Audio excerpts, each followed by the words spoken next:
Энэхүү нэвтрүүлгийг Joyce Meyer-ийн үйлчилгээ хамтагчид болон түүний найз нар нь ивент гэсэн байна. Хэрв та Бурхны хариу хүлээсээр байгаа бол битгий бүхэн. Учир нь Бурхан танд хариулаагүй байгаа гэсэн үг. Тэр товлсон хугацаанаас өмнө хариулахгүй байж болох ч хизээж хоцорч хариулахгүй.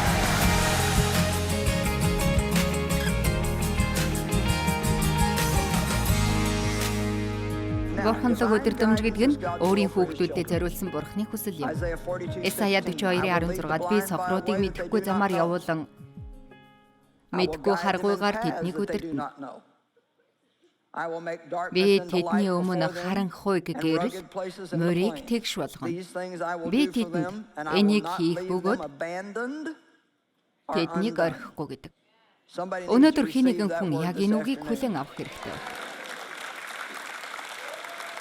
Би энийг уншсан юм. Энэ бол агуу ишлэл боловч өнөөдөр энд байгаа хэн нэгэн хүн зориулагдсан билээ.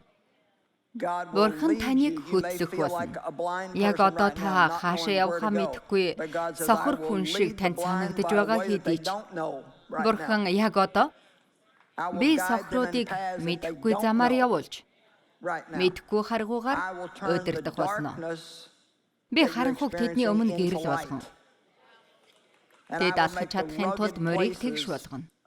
Эдгээр зүйлийг би тэдний төлөө хийх бөгөөд тэднийг орхихгүй гэж хэлж байна. Бурхан таныг хизээч орхихгүй.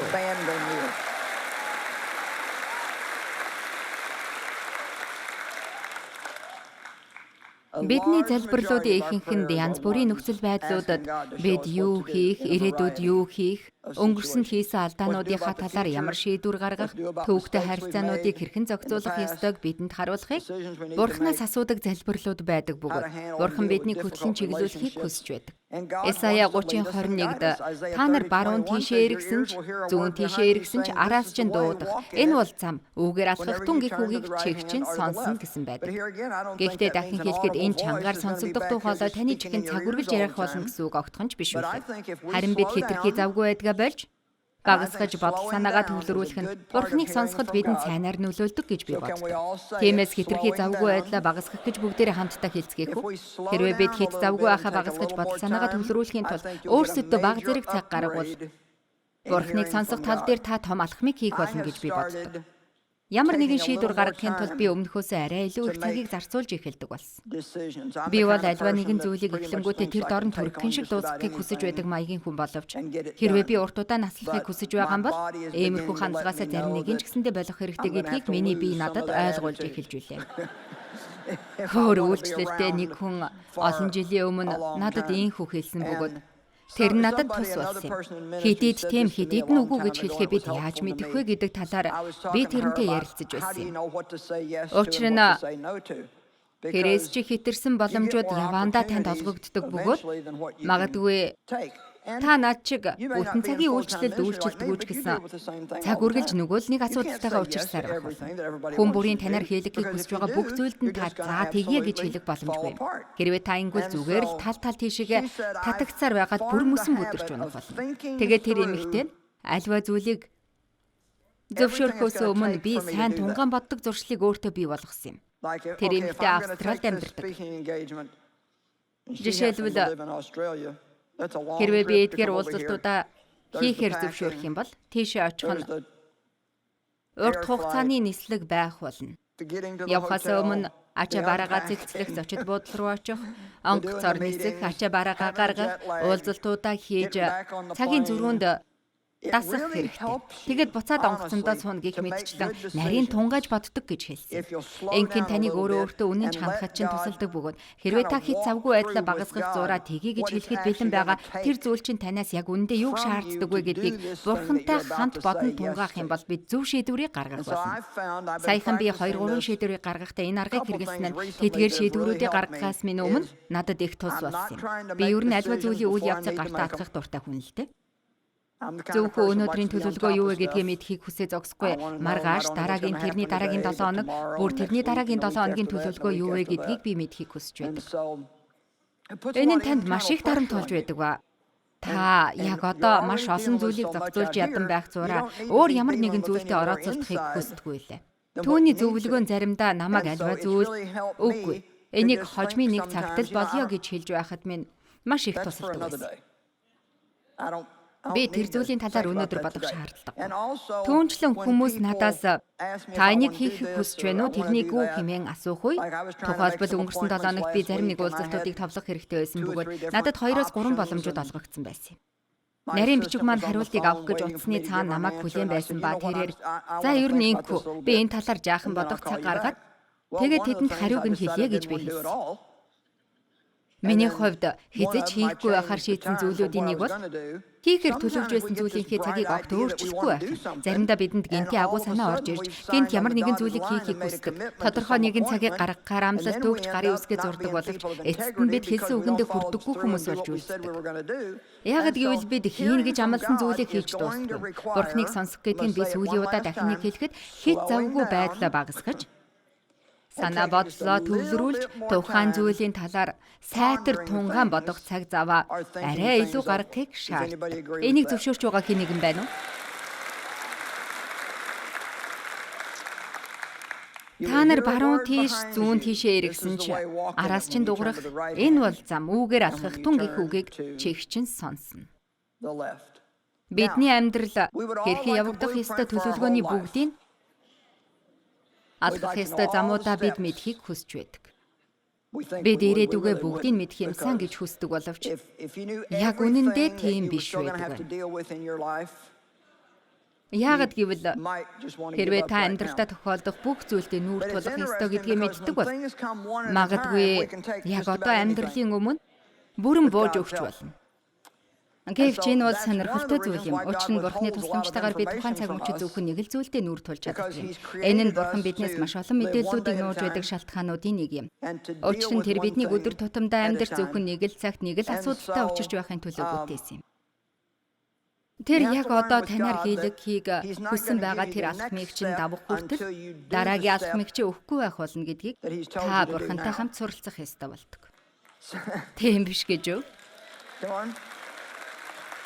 Магадгүй та нарын зарим дараагийн хийх алхам чи юу болох вэ гэдгийг мэдхийг хүсэж байгаа боловч айснаас болоод гацаж юу ч хийхгүй байсаар байдаг. Учир нь Бурхны яг одоо танд өгч байгаа энэхүү амлалтыг та даван туулж чаддаггүй. Гэхдээ Яшуа Ярдан голд хөлөө дөрөх хүртэл нь тэр гол нь хоёр тийш болж салаагүйг та анзаарсан байж магадгүй. Өмнө чинь тавигдсан боломжийг хүлээ авч тэрэнд хөлөө дөрөх хүртэл чинь тэр гол дундуураа салахгүй л байна. Миний ярьж байгааг ойлгож байгаа хэн нэгэн байна уу? Гэтэл бид нэг цаг зөвхөн нэг л зүйлийг Бурханаас хүлээ авч байдаг. Тэрхүү ойлголтондоо тийм ч дуртай биш байдаг. Бурхан надад энийг тайлбарлах арга замыг өгсөн бөгөөд хүмүүс ерөнхийдөө ойлгож авдаг. Энэ нь яг л танд байдаг нэг ийм зүйл шиг байдаг. Та тэр нэгэн зүйлд ерөөсөө дургүй боловч ядаж байхад тэр нь танд байдаг юм. Тухайлбал тэр зүйл чинь таны хийж байгаа ажил эсвэл ямар нэгэн өөр зүйл байлаа гэж бодъё. Тухайн тэр зүйлд таны сэтгэлийг татах өчүүхэн зүйл байхгүй бөгөөд тэрнийг орхиж өөр ямар нэгэн зүйл хий гэж Бурхан танаас хүсэж байгаа мэт танд санагдаж байгаа ч гэсэн дараагийн өөр зүйл нь юу болохыг мэдэх хүртлээр та тэр зүйлээ тавьж явуулдаггүй. Та хамгал байдгаараа хийчээж байгаа.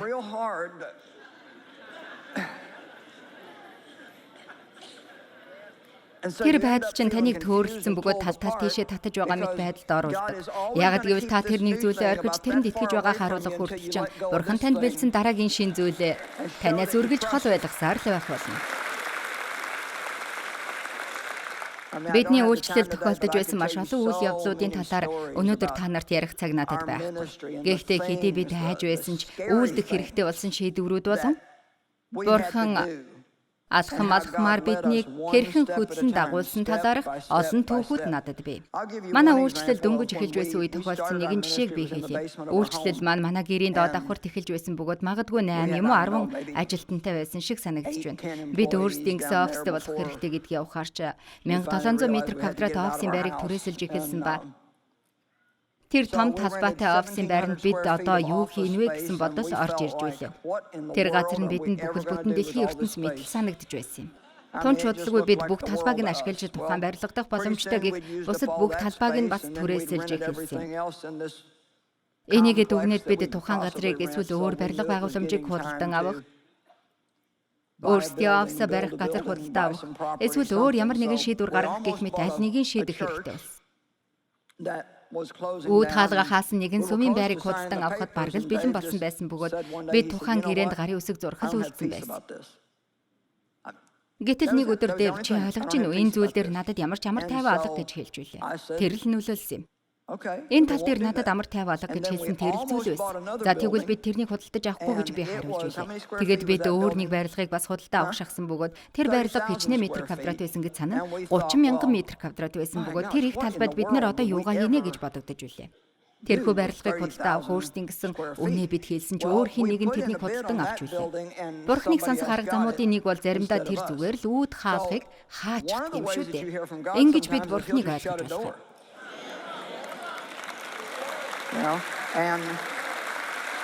Та өөрийн хүсэж байсан зүйлээ авч чадаагүй дэ амархан бухимддаг хүн бүү. Хэрвээ Бурхан ямар нэгэн үүд хаалгыг хаах юм бол тийхүү үйлцэнд нь та тэрэн талархах хэрэгтэй. Учир нь хэрвээ ингэж чадахгүй бол тань зориулагдаагүй ямар нэгэн зүйлийг та хийж байх болно гэсэн үг юм. Бурхан үүд хаалгыг нээж чаддаг боловч бас тэдгээрийг хааж чаддаг юм. Тэр үүд хаалга бидний өмнө хаагдсан. Тэгээд бид юу хийх хэрэгтэйгээ үнэхээр мэдэхгүй бай. Бид офисын талбайгаар үнэхээр дутаж бай. Тэр үед бид аль хэдийнэ зурагтаар гаргах номлолын нэвтрүүлгээ эхэлсэн олон хүмүүсийг ажилд авсан байсан. Үйлчлэл маань 3 дахин өссөн ба зарим хүний ажлын ширээ нь бүр коридорт байдаг байлаа. Тэдгээр хүмүүсийн ширээг нь боломжтой газар байвал хааж хамаагүй аваачиж байрлуулдаг байж билээ. Тэр үед бид өдөр бүр яг нэг л замаараа офис руугаа хурж очдөг байсан бөгөөд ягаад ч юм бүүмид нэгэн зарын самбарыг өмнө нь олж хараагүй. Магадгүй харсан боловч тэр нь хизээж тэгтлийн анхаарлаа хандуулдаг байсан баг. Тэр жижигхэн самбар дээр 55 га газрыг зарна гэж бичсэн байв. Нэг өдөр би Дэвд хандаж тэр газар ямар газар юм болоо гэж хэлсэн. Тавлсан цаг нь болоогүй байвал Бурхан ямар нэгэн зүйлийг танд харуулдаггүй бөгөөд хэрвээ цаг нь болсон бол тэр харуулахын тулд таны нүдийг нээдэг нь үнэхээр гайхалтай санагддаг. Бид тэрхүү 55 га газрыг үзэхээр явсан ба тэр бол яг л бидэнд тохиолдсон газар байсан боловч худалдаа авах хүртгийн талаар юу ч байхгүй. Энэ зарцуулах гэж хадгалсан тодорхой хэмжээний мөнгө л бидэнд байсан бөгөөд газрын эзэн эмэгтэйг бид олж уулзсан юм. Бидний хэлж байгаа үн өртгөөр өөр хүн хэдэн жилийн өмнө тэр газрыг худалдаа авахар тэрэнд санал болгож байсан ч тэрээр тэдэнд зараагүй. Харин энэ удаад Бурхан бидэнд өөрийн тааллаа үзүүлж бидэнд байсан үн өртгийн дагуу тэр газрыг худалдан авахыг тэр бидэнд зөвшөөрсөн. Өнөөдөр яг л тэр газарт манай офисын барилга байдаг бөгөөд тэр нь хичнээн гаа гэж та нар бодож байна вэ? Офисын байр нь 150 мянган га. Тусламж түгээх барилга нь 68 мянган га. Эндээс харахад 30 мянган га нь бидэнд хамаагүй жижигдэх байсан юм. Бурхан тэр үүд хаалгыг хаасан манай үйлчлэлийн ирээдүг тэр биднээс илүү мэдэж байсанд оршдог юм. Хэрвээ бид тэр сүмийн байр эсвэл тэрхүү барилгыг худалдаж авсан байсан бол үнэндээ төвөгтэй байдалд орох байсан. Хэдийгээр бид өдөр бүр нэг л замаараа явдаг байсан ч Бурхан тэр газрыг биднээс нууж байсан учраас тэрнийг олж харддаг. Яг л тэр товлсон цаг мөч хүртэл нуусан байсан. Тиймээс хэрвээ та Бурханаас ямар нэгэн хариу хүлээсээр байгаа бол битгий бухимдаарай. Учир нь Бурханы хариулах цаг нь болоогүй байна гэсэн үг юм. Товлсон цаг хугацаанаас өмнө Бурхан хариулахгүй ч гэсэндээ тэр хизээж хоцордог. Ойлгож байна уу? Товлсон хугацааг ирэх хүртэл муу сүнс таны урмыг хуглах гэж оролдох бүртэн та амаараа тэрэнд хандаж Бурхан яг товлсон цагтаа надтай ярих болно. Тэр хизээч намайг орхихгүй. Юу хийх хэрэгтэй гэдгийг маань Бурхан надад харуулах болно хэмээн хэлээрэй. Зарим үед миний сэтгэл ялангуяа дөнгөж ахлах сургуулаа эсвэл коллежид төгсөж байгаа залуу хүмүүсийн төлөө үнэхээр шаналдаг. Яагад гэвэл хүн болгон тэднээс чи цаашдынхаа амьдралд юу хийх гэж байна да гэж асуухыг хүсдэг. Гэтэл бидний зарим нь та нарын зарим чинь 50 нас хүрчихсэн мөртлөө амьдралдаа юу хийх ёстойгоо мэдтгүй л үсттэй. Та одоо хүртэл мэдэх гэж хичээсээр байгаа. Тэгсэн хэрнээ бид тэдгээр 18, 21, 22 настай залуусыг хэцүү байдалд оруулж байдаг. Чи амьдралдаа юу хийх гэж төлөвлөж байна гэдэг асуултад тэд хариулах гэж бүр залхсан байдгийг та мэддэггүй гэж үү? Яах вэ? Тэгэж асууж болно л доо. Гэхдээ хэрвээ тэд би одоохондоо сайн мэдэхгүй байна гэж хариулах юм бол тэр талаар нь дахин шалгаахаа болж үз. Тэгээд ч тэр байдал ер нь хинт хамаатай юм бэ? Магадгүй таны эхний 10 жилд хийх зүйл ирээдүйд хийх ёстой зүйлтэй ч огт хамааралгүй байж болно. Гэвч таны ирээдүйн амьдрал зайлшгүй хэрэглэгдэх туршлагуудаа та туулан гарч байгаа газар бүрээсээ бүгдийг хүлээн авч байдаг.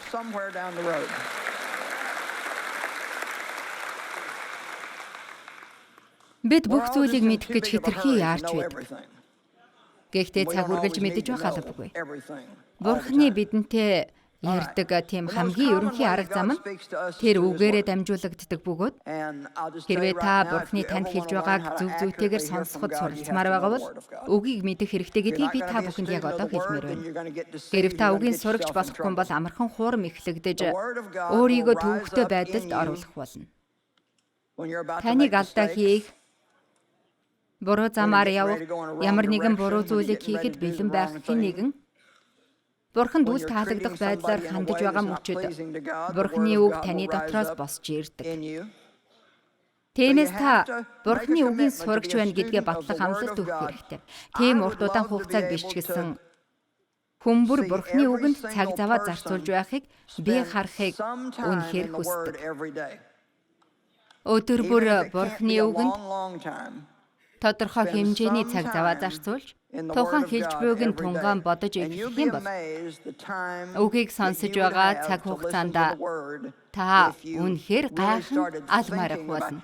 Мөн та дууны CD эсвэл өөр ямар нэгэн зүйлийг сонсож хэдийгээр та үгийн үг бүрчлэн сонсож чадах боломжгүй ч тухайн зүйлийг унтраахаас өмнө 4-5 удаа сонсох нь тэртээ тэргүй ямар ч үр жимс ургуулдаггүй. Альва нэгэн зүйлийн талаар бодож цагаа дэмий үрж байхаас хамаагүй дээр байдаг. Тийм шүү, энэ үнэн. Бурхны үгэнд дурал. Бидний байлдааны зэвсэг нь мах бодийнх бус харин ялагдашгүйг ч ялж чадах Бурхны хүчит зэвсгүүд юм.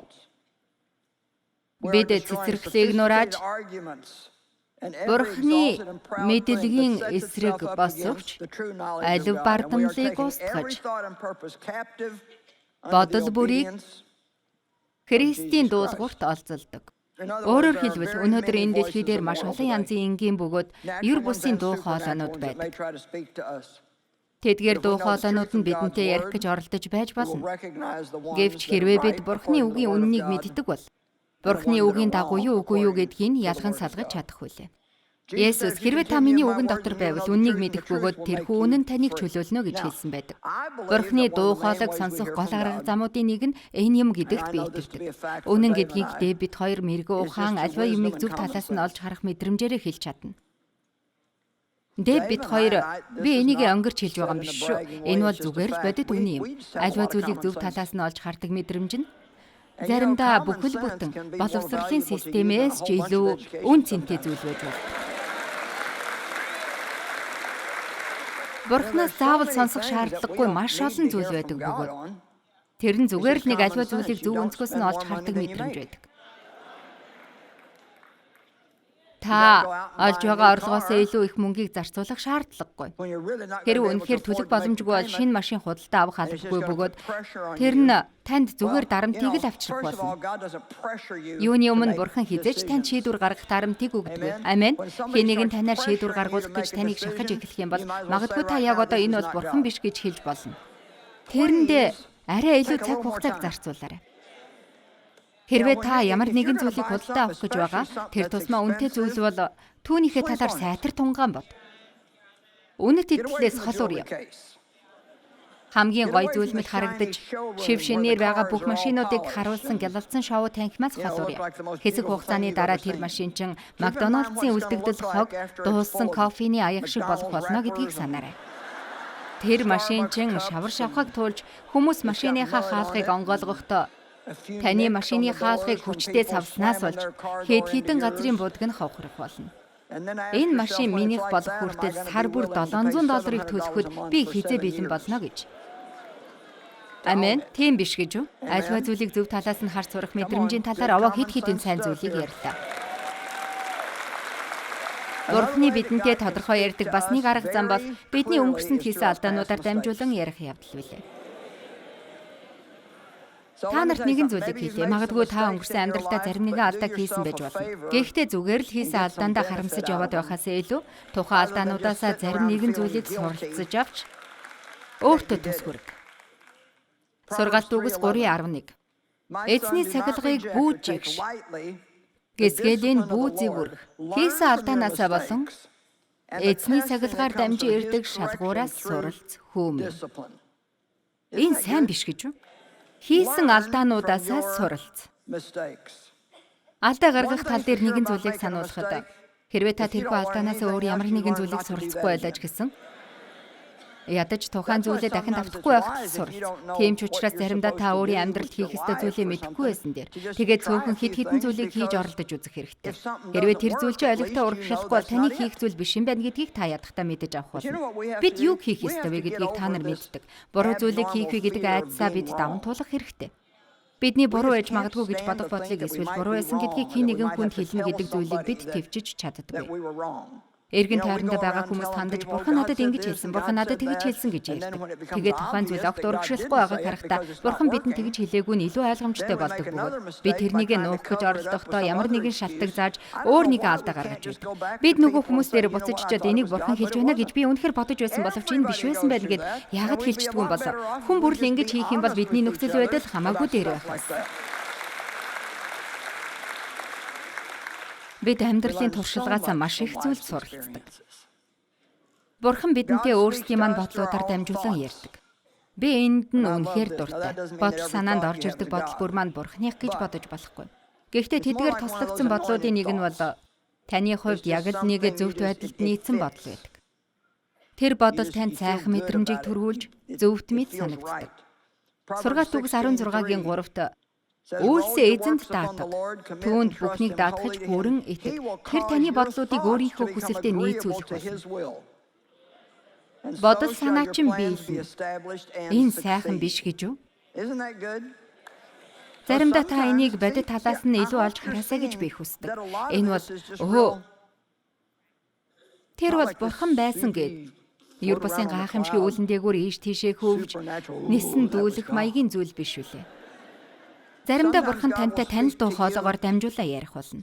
Бурхан Самуэлийг дуудах үед Эли өөрийн дуудаад байна гэж Самуэль бодсоор байсан. Яагаад гэвэл тэр түүний дуу хоолоогоор дамжин Бурханыг сонсдог байсан. Зарим хүмүүс надад хандаж би тухайн зүйлийг яг хийх гэж байгаа тэр мөчөд миний толгоонд таны дуу сонсогдсон гэж ярьдаг. Та хин нэг магадгүй пастрийнхаа номлолыг олон удаа сонсдог бол Бурхан биднийг хөтөлж байдаг замуудын нэг нь тэдний хизээ нэгэн цагт хэлж байсан үгийг танд сануулж болно. Эсвэл тэр нэгэн зүйл нь одоо таныг буруу зам руу явхаас хамгаалсаар байдаг. Тиймээс хэрвээ таны мэддэг дуу хоолоогоор дамжуулан Бурхан тантай ярих юм бол битгий гайхаарай. Бурхан бас бидэнтэй бидний зүрх сэтгэлд байгаа хүслүүдээр дамжуулан ярьж болдог. Бидэнд байгаа хүсэл бүр Бурханы хүсэл биш юм. Хэрэг та орой болгон шоколадтай мөхөлд сэдэхийг хүсдэг бол магадгүй тэр нь Бурханы хүсэл биш байх. Хэн нэгэн хүний ханилсан ханыг хүсэж байгаа бол магадгүй тэр нь Бурханы хүсэл биш байх. Тийм үү? Амен. Хэрэг та хэлсэн үгэндээ хүрэхийг хүсдэггүй юм бол тэр нь гарцаагүй Бурханы хүсэл биш үлээ. Харин заримдаа би гин нүгэлтэй бус ямар нэгэн зүйлийг хийхийг хүсэж тухайн зүйлийг зүгээр л хиймээр санагдаад байвал тэр нь Бурхан намайг тийм байдлаар хөтлөн дагуулдаг юм байна гэдгийг би олж мэдсэн юм. Ямар нэгэн зүйл хийх хүслийг тэр зүрх сэтгэлд минь буулгадаг юм. Энийг баталсан ишлэл бий. Марк 11:24. Тийм учраас би та нарт хэлье. Та нар юуны төлөө залбирanгүй нь түүнийг авсан гэдэгтээ итгэх тун. Тэгвэл тэр чи ясаар болно гэж. Дуулал 37:4. Эзэнд баярлах тун. Тэр чамд зүрхний чин хүслийг өгнө. Миний дуртай нэг ишлэл болох Филиппой 2:13-т. Учир нь өөрийн сайн тааллын төлөө та нарын хүсэх ажиллахын аль алинд нь та нарын дотор үйлдэгч нь Бурхан өөрөө юм гэсэн байдаг. Тэр биднэр хийлгэхийг хүсэж байгаа хүслүүдээ бидний зүрх сэтгэлд оруулдаг. Бурхан надаар номлуулах гэж дуудсан тэрхүү дуудлагын эхний өдрөөс эхэлж зүрх сэтгэлд минь түүнийг хийх бадарсан хүсэл бий болсон юм. Түүний арга замуудын нэг юм. Энэ бол Бурхан гэдгийг би яг мэддэг байсны учир нь тэр хүслээ би өөрөөсөө холдуулж огт чаддаггүй юм. Өнгөрсөн 10 жилийн турш хүмүүсийн надаас байнга асуудаг зүйл бол танд тэтгэвртэй гарна гэсэн төлөвлөгөө бий юу гэдэг. Юугүй. Би тэгж төлөвлөдөггүй. Би өөртөөгөө юу хийх вэ? Би юу хийх ёстой гэдгийг огт мэдэхгүй байна. Бурхан таныг дуудахын та зүгээр л нэг ажилд орж тухайн зүйлийг хийдгээс шал өөр зүйл үлээ. Бурханы дуудлага гэдэг нь та бид хэсэг цаг хугацааны дараа тэрнийг зүгээр л нэг өөрчилдөг зүйл биш юм. Нэг цаг мөчид би маш олон зүйлийг хийж чадахгүй боловч өвөлдөж байгаа бүхэл амьдралаа Бурханд өргөхөөс өөр ямар нэгэн зүйлийг хийх хүсэл надад огт байдаг. Бурханыг сонсно гэдэг нь бидний төсөөлж байгаагаас хамаагүй хялбар зүйл байдаг гэдэгт би итгэдэг. Заримдаа таны хувьд Бурханыг сонсох цорын ганц арга зам бол та ураг шалхам хийнгээ түүнийг жинхнээсээ олж мэдэх явдал байдаг. Би үргэлж энийг алхам хийж олж авах гэж нэрлэдэг юм.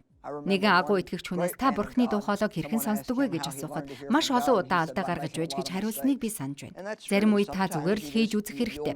Хэрвээ та алдаа гаргахаас айдаг юм бол хизээч юу ч хийхгүй.